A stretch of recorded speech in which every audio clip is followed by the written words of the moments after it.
ಮಗು, ಕೆಲವೊಮ್ಮೆ ಜನರು ನಿನ್ನ ಅರ್ಥ ಮಾಡಿಕೊಳ್ಳದೇ ಇರಬಹುದು.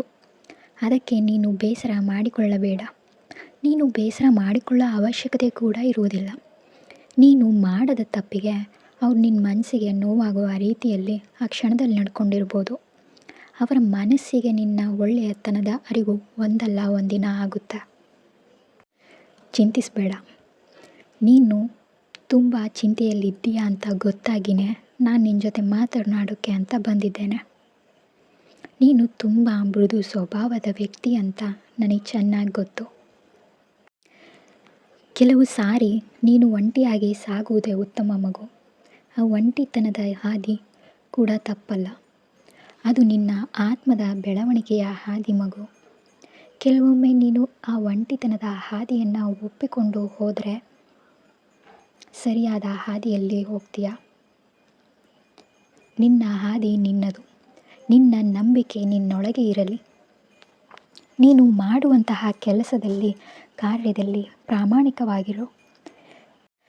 ನಿನ್ನ ಸುತ್ತಲೂ ಇರುವಂತಹ ಜನರ ಜೊತೆಯಲ್ಲಿ ಕೂಡ ಪ್ರಾಮಾಣಿಕವಾಗಿರು. ನೀನು ಏನು ಮಾಡ್ತಿದ್ದೀಯಾ ಎಂಬುದನ್ನು ಸ್ಪಷ್ಟವಾಗಿ ಅರ್ಥ ಮಾಡ್ಕೊ. ಅದು ತುಂಬ ಮುಖ್ಯ. ಹಾಗೆ ನಿನ್ನ ಮೇಲೆ, ನೀನು ಮಾಡುವಂತಹ ಕೆಲಸದ ಮೇಲೆ ಕೂಡ ನಂಬಿಕೆ ಇಡು. ನೀನು ಇತರರಿಗೆ ಸೃಷ್ಟಿಸುವ ಸಂತೋಷ ಅಥವಾ ನೀನು ಯಾರಿಗಾದರೂ ನೀಡುವ ಬೆಂಬಲ ಅಥವಾ ಸಹಾಯ, ನೀನು ಗಳಿಸುವ ಆಶೀರ್ವಾದ ಮಗು, ಇದು ನಿನ್ನ ಜೀವನವನ್ನು ಉತ್ತುಂಗಕ್ಕೆ ಕರೆದುಕೊಂಡು ಹೋಗುತ್ತೆ. ಇತರರಿಗಾಗಿ ಪ್ರಾರ್ಥಿಸು. ಅವರಿಗೆ ಸಹಾಯವನ್ನು ಮಾಡು. ನೀನು ನಿರೀಕ್ಷೆಗಳನ್ನು ಬಿಟ್ಟು ಬಿಡು ಮಗು. ನಿರೀಕ್ಷೆಗಳ ಬೆನ್ನತ್ತಿ ಹೋಗಬೇಡ. ಅವುಗಳನ್ನು ನನಗೆ ಒಪ್ಪಿಸು. ನೀನು ಇತರರಿಗೆ ಬೆಂಬಲವಾಗಿ ನಿಂತಿದ್ದರೆ ನಿನಗಾಗಿ ನಾನು ಬೆಂಬಲವಾಗಿ ನಿಲ್ಲುತ್ತೇನೆ ಅಂತ ನೀನು ಯಾವಾಗಲೂ ನೆನಪಿಡು. ನಿನಗೆ ಒಳ್ಳೆಯದೇ ಆಗುತ್ತೆ. ನಾನು ನಿನ್ನ ಮನಸ್ಸಿನ ಭಾವನೆಯನ್ನು ಚೆನ್ನಾಗಿ ಅರಿತಿದ್ದೇನೆ.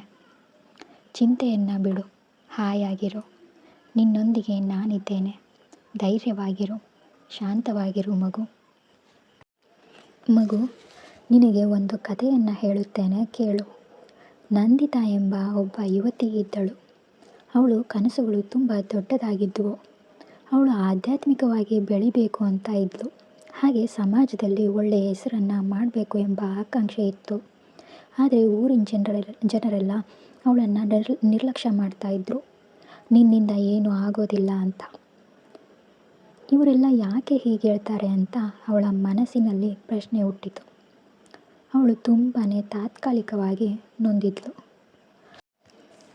ಆಗ ಅವಳು ನನ್ನನ್ನು ಹುಡುಕಿಕೊಂಡು ಶಿರಡಿಗೆ ಬಂದಳು. ನನ್ನ ಮುಂದೆ ಕುಳಿತುಕೊಂಡು ನನ್ನ ಕಣ್ಣಲ್ಲಿ ಕಣ್ಣಿಟ್ಟು ನನಗೆ ಪ್ರಶ್ನೆಯನ್ನು ಕೇಳಿದ್ಳು. ನಾನು ಏನಾದರೂ ತಪ್ಪಾಗಿ ಯೋಚಿಸ್ತಿದ್ದೀನಾ ಬಾಬಾ? ನನ್ನನ್ನು ಅರ್ಥ ಮಾಡಿಕೊಳ್ಳೋಕ್ಕೆ ಯಾರೂ ಇಲ್ಲ ಅಂತ. ಅವಳು ನನ್ನ ಕಣ್ಣಲ್ಲಿ ಕಣ್ಣಿಟ್ಟ ತಕ್ಷಣ ಅವಳ ಅಂತರಾತ್ಮದಿಂದ ಒಂದು ಶಬ್ದ ಕೇಳಿಸಿತು. ನಿನ್ನನ್ನು ನಾನೇ ಸೃಷ್ಟಿಸಿದ್ದು. ನಿನ್ನ ಹಾದಿ ಬೇರೆಯೇ ಇದೆ. ನೀನು ಎಲ್ಲರಿಗಿಂತ ವಿಭಿನ್ನ ಅಂತ. ಜನ ನಿನ್ನನ್ನು ಅರ್ಥ ಮಾಡಿಕೊಳ್ಳದೇ ಇದ್ದರೂ ನಿನ್ನ ಮೇಲೆ ನಿನಗೆ ನಂಬಿಕೆ ಬದಲಾಗಬಾರ್ದು ಅಂತ. ಏನಪ್ಪ ಅಂದರೆ ನಿನ್ನ ಮೇಲೆ ನಿನಗೆ ನಂಬಿಕೆ ಇರಲಿ ಅಂತ. ಜನ ನಿನ್ನನ್ನು ಅರ್ಥ ಮಾಡಿಕೊಳ್ಳದೇ ಇದ್ದರೂ ನಿನ್ನ ನಂಬಿಕೆ ಬದಲಾಗಬಾರ್ದು ಅಂತ. ಆ ಶಬ್ದವು ಅವಳನ್ನು ಬದಲಾಯಿಸಿತು. ಅವಳು ಪುನಃ ಧೈರ್ಯದಿಂದ ತನ್ನ ಹಾದಿಯಲ್ಲಿ ನಡೆಯತೊಡಗಿದ್ಳು. ಇನ್ನು ಯಾರು ಇದಕ್ಕೆ ಕಾಯಿರೋವಳಿಗೆ. ಅವಳು ತುಂಬ ಪ್ರೀತಿಯನ್ನು ಹಂಚುತ್ತಿದ್ಳು. ಸಹಾಯ ಕೂಡ ಮಾಡ್ತಾ ಇದ್ಳು. ಊರಲ್ಲಿ ಇರುವಂತಹ ಜನರಿಗೆ ಸಹಾಯವನ್ನು ಮಾಡುತ್ತಾ ಅವಳಿಗೆ ದೇವರ ಆಶೀರ್ವಾದ ಕೂಡ ಲಭಿಸಿತು. ಇದರಿಂದ ಏನಪ್ಪ ತಿಳ್ಕೊಬೇಕು ನೀನಂದರೆ, ನೀನು ಎಲ್ಲರಿಗೂ ಅರ್ಥವಾಗಬೇಕೆಂಬುದಿಲ್ಲ. ನಿನ್ನ ನಂಬಿಕೆ, ನಿನ್ನ ಶುದ್ಧತೆ, ನೀನು ನಡೆಯುವ ದಾರಿ ನನಗೆ ನಿರ್ದಿಷ್ಟವಾಗಿರುತ್ತೆ. ನಿನ್ನ ಒಳ್ಳೆಯತನವನ್ನು ನೀನು ಗುರುತಿಸು. ನಾನು ಯಾವಾಗಲೂ ನಿನ್ನೊಂದಿಗೆ ಇದ್ದೇನೆ. ಶುಭವಾಗಲಿ. ಓಂ ಸಾಯಿರಾಮ್.